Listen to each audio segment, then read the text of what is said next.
Greater Hyderabad పరిధిలో MMTS రైళ్లు సమయానికి రావడం లేదు. ఇష్టానుసారంగా సర్వీసులను నడిపించడం వల్ల ప్రయాణికులు ఇబ్బందులు పడుతున్నారు. విధి లేక ప్రైవేట్ వాహనాలను ఆశ్రయిస్తున్నారు. ఎంఎంటీఎస్ సర్వీసులు సమయానికి వచ్చేలా రైల్వే శాఖ చర్యలు తీసుకోవాలని ప్రయాణికులు డిమాండ్ చేస్తున్నారు. సాధారణ మధ్యతరగతి ప్రయాణికుల కోసం దక్షిణ మధ్య రైల్వే హైదరాబాద్లో రెండో దశ మల్టీమోడల్ ట్రాన్స్పోర్ట్ సిస్టమ్ ఎంఎంటీఎస్ సర్వీసులను అందుబాటులోకి తీసుకొచ్చింది. తక్కువ ధరతో ఎక్కువ దూరం ప్రయాణించేలా చవకైన ప్రయాణాన్ని ఎంఎంటీఎస్ కల్పిస్తోంది. హైదరాబాద్లో చాలా మంది ఈ సేవలను వినియోగించుకుంటున్నారు. ఎంఎంటీఎస్ సర్వీసుల్లో అన్ని వర్గాల వారు ప్రయాణిస్తూ ఉంటారు.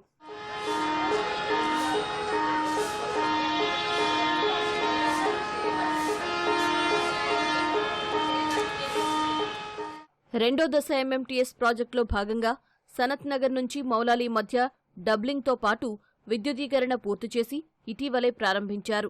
2012-13లో 816 కోట్లతో ఈ ప్రాజెక్టు మంజూరైంది. ఆలస్యం కావడం వల్ల ప్రాజెక్టు వ్యయం 1150 కోట్లకు పెరిగిపోయింది.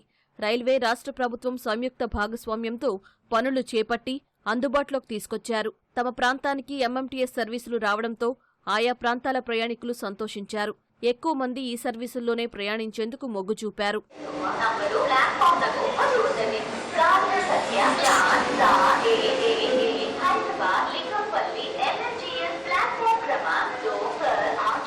ప్రారంభంలో రెండో దశ రూట్లో ఎంఎంటీఎస్ సర్వీసులను బాగానే తిప్పినప్పటికీ రాను రాను సమయపాలన పాటించడం లేదనే విమర్శలు వెల్లువెత్తుతున్నాయి. సమయానికి సర్వీసులు రాకపోవడంతో పాఠశాలలకు వెళ్లే విద్యార్థులు, ఉద్యోగాలకు వెళ్లేవారు ఇబ్బందులు పడుతున్నారు. రోజుకో సమయానికి ఎంఎంటీఎస్ సర్వీసులు వస్తున్నాయని ప్రయాణికులు ఆగ్రహం వ్యక్తం చేస్తున్నారు.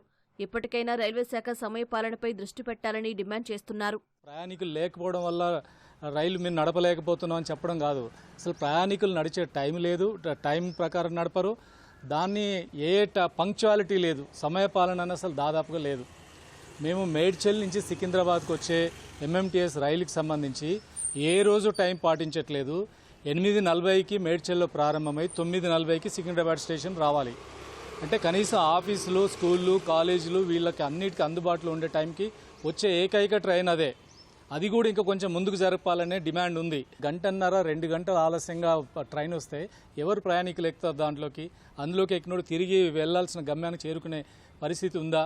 వాళ్ళ పనులు చేసుకోగలిగే పరిస్థితి ఉందా? అందరికీ ఇబ్బందికరమైన పరిస్థితి. ఎందుకు ఇలా జరుగుతుందనంటే దాని గురించి పట్టించుకునే వాళ్ళు లేడు. అది ఏ టైంకి వస్తుంది, ఎలా పోతుంది, నడుపుతున్నావా నడపట్లేదా అంతవరకే.